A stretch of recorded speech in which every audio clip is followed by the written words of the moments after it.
The Telltale Heart by Edgar Allan Poe. True! Nervous, very, very dreadfully nervous I had been and am. But why will you say that I am mad? You see, the disease has sharpened my senses, not destroyed, not dulled them. Above all was this sense of acute hearing.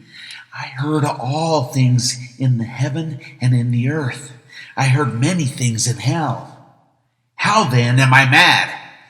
Hearken and observe how healthily, how calmly I can tell you the whole story. It is impossible to say how first the idea entered my brain, but once conceived, it haunted me day and night. Object? Oh, there was none. Passion? There was none. I loved the old man, you see. He had never wronged me. He had never given me insult. For his gold I had no desire. I think it was his eye. Yes, it was this. He had the eye of a vulture, a pale blue eye with film over it. Whenever it fell upon me, my blood just ran cold. And so by degrees, very gradually, you see, I made up my mind to take the life of the old man and thus rid myself of the eye forever. Now this is the point. You fancy me mad. Madmen know nothing.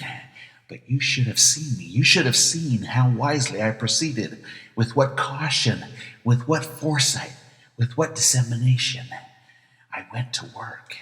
I was never kinder to the old man during the week before I killed him. And every night, about midnight, I turned the latch on his door and opened it, oh, so gently. And then, when I had made the opening sufficient for my head, I put in a dark lantern, all closed so that no light shone out. And then I thrust in my head. Oh, you would have laughed to see how cunningly I thrust it in. I moved it slowly, very, very slowly, so that I might not disturb the old man's sleep. It took me an hour to place my whole head within the opening so far that I could see him lie upon his bed. Would a madman have been so wise as this? And then, when my head was in the room, I undid the lantern cautiously. Ooh, so cautiously, for the hinges creaked. I undid it just so much that the single thin ray of light fell upon the vulture eye. And this I did for 7 long nights. Every night just at midnight. But I found the eye always closed, so it was impossible to do the work. For it was not the old man who vexed me, but his evil eye. And every morning, when the day broke, I went boldly into the chamber and spoke courageously to him, calling him by name in a hearty tone, and inquiring how he had passed the night. So you see, he would have been very profound old man indeed to suspect that every night, just at 12, I looked in upon him while he slept. Upon the 8th night, I was more than usually cautious in opening the door. A watch's minute hand moved more quickly than mine did. Never before that night had I felt the extent of my own powers, of my own discernment. I could scarcely contain my own feelings of triumph. To think that there I was, opening the door, little by little, and he not even to dream of my secret deeds or thoughts. I fairly chuckled at the idea, and perhaps he heard me, for he moved on the bed suddenly, as if startled. Now you may think that I drew back, but no. His room was as black as pitch with the thick darkness, for the shutters were closed, fastened through the fear of robbers, and so I knew that he could not see the opening of the door, and I kept pushing on it, steadily. I had my head in and was about to open the lantern when my thumb slipped upon the tin fastening, and the old man sprang up in bed and cried out, "Who's there?" I kept quiet still and said nothing. For a whole hour I did not move a muscle, and in the meantime I did not hear him lie down. He was still sitting up in bed listening, just as I have done night after night, hearkening to the death watches in the wall. Presently I heard a slight groan, and I knew it was the groan of mortal terror. It was not the groan of pain or of grief. Oh no! It was the low, stifled sound that arises from the bottom of the soul when overcharged with awe. I knew the sound well. Many a night, just at midnight, when all the world slept, it has welled up from my own bosom, deepening with its dreadful echo the terrors that distracted me. I say I knew it well. I knew how the old man felt and pitied him, although I chuckled at heart.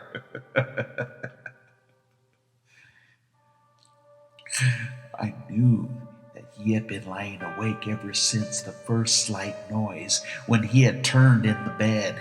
His fears had been ever growing upon him. He had been trying to fancy them causeless, but could not. He kept saying to himself, "It is nothing but the wind in the chimney. It is only a mouse crossing across the floor, or it's merely a cricket who has made a single chirp." Yes, he had been trying to comfort himself with these suppositions, but he had found it all in vain. All in vain. Because death, in approaching him, had stalked with black shadow before him and enveloped the victim. It was the mournful influence of the unperceived shadow that caused him to feel, although he neither saw nor heard, to feel the presence of my head in the room. When I had waited a long time very patiently, without hearing him lie down, I resolved to open a little bit, a very, very little crevice in the lantern. So I opened it. You cannot imagine how stealthily, until the length of a single dim ray, like the thread of a spider, shot out from the crevice and fell upon the vulture eye. It was open, wide open. I grew furious as I gazed upon it. I saw it with perfect distinctness, all a dull blue with a hideous veil over it that chilled the very marrow of my bones. But I could see nothing else of the old man's face or person, for I had directed the ray as if by instinct precisely upon that damned spot. And I have not told you what you mistake for madness is but over-acuteness of sense. Now I say, there came to my ears a low, dull, quick sound, such as what a watch makes when enveloped in cotton. I knew that sound well, too. It was the beating of the old man's heart. It increased my fury as the beating of a drum stimulates the soldier into courage. But even yet, I refrained and kept still. I scarcely breathed. I held the lantern motionless. I tried how steadily I could maintain the ray upon the eye. Meantime, the hellish tattoo of the heart increased. It grew quicker and quicker and louder every instant. The old man's terror must have been extreme. It grew louder. I say louder every moment. Do you mark me well when I tell you that I am nervous? So I am. And now, at the dead hour of the night, amid the dreadful silence of the old house, so strange a noise as this excited me into uncontrollable Terror. Terror.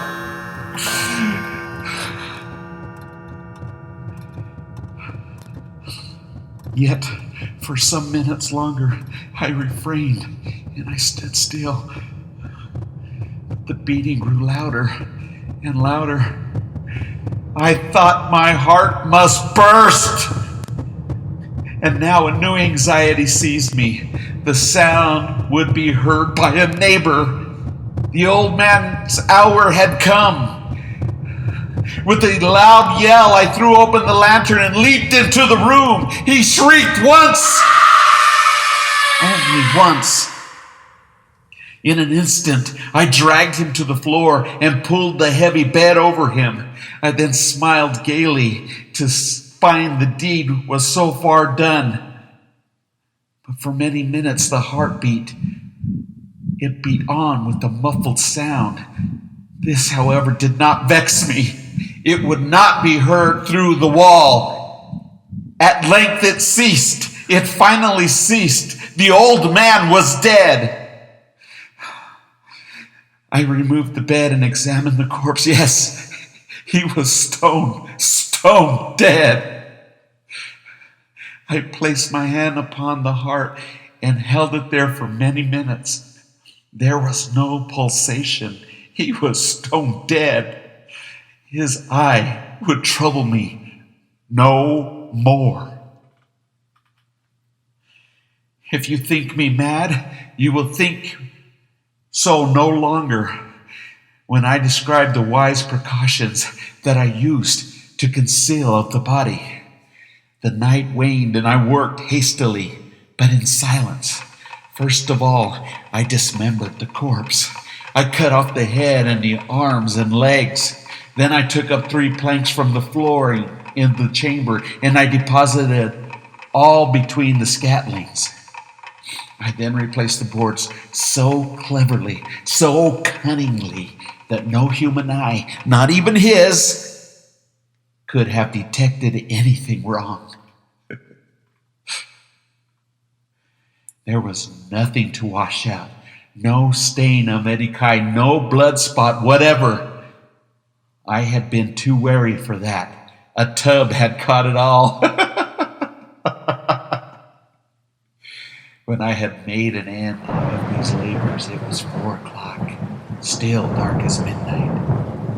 As the bell sounded the hour, there came a knocking at the door. I went down to open it with a light heart, for what do I have now to fear? There entered 3 men who introduced themselves with perfect courtesy as officers of the police. A shriek had been heard by a neighbor during the night. Suspicion of foul play had been aroused. Information had been lodged at the police office, and they, the officers, had been commissioned to search the premises. I smiled, for what had I to fear? I bade the gentleman welcome. The shriek, I said, was my own in a dream. The old man, I mentioned, was absent in the country. I took my visitors all over the house. I bade them to search, and search well. I led them at length to his chamber. I showed them his treasures, secure, undisturbed.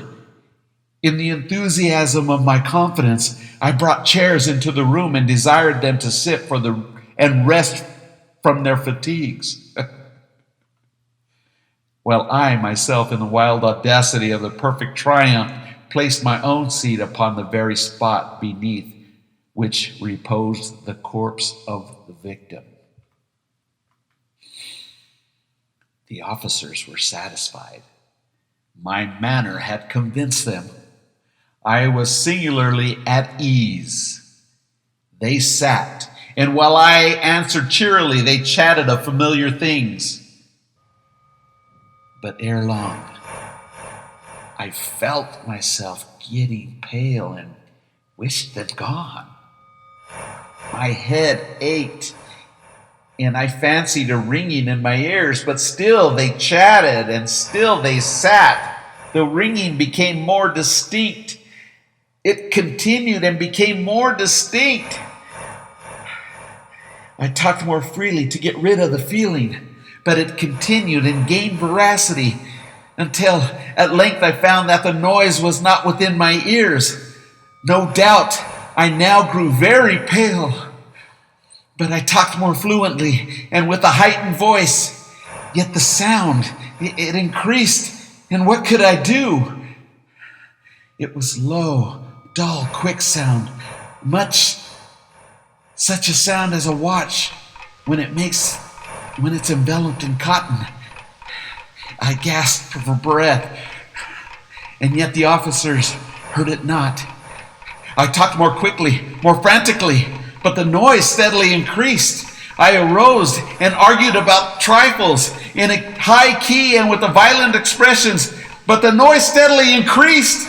Why would they not be gone? I paced the floor to and fro with heavy strides, as if excited to fury by the observations of the men, but the noise steadily increased. Oh God, what could I do? I foamed, I raved, I swore. I swung the chair upon which I had been sitting and grated it upon the boards. But the noise arose over all the continually increased. It grew louder, louder, louder. And still the men chatted pleasantly and smiled. Was it possible they had heard not? Almighty God, no! No, they heard!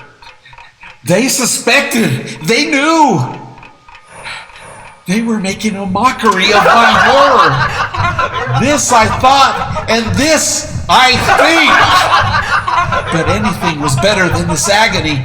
Anything was more tolerable than this derision. I could bear their hypocritical smiles no longer. I felt that I must scream or die. And now again, hark! Louder! Louder! Louder! Villains! I shrieked. Dissemble no more! I admit the deed! Tear up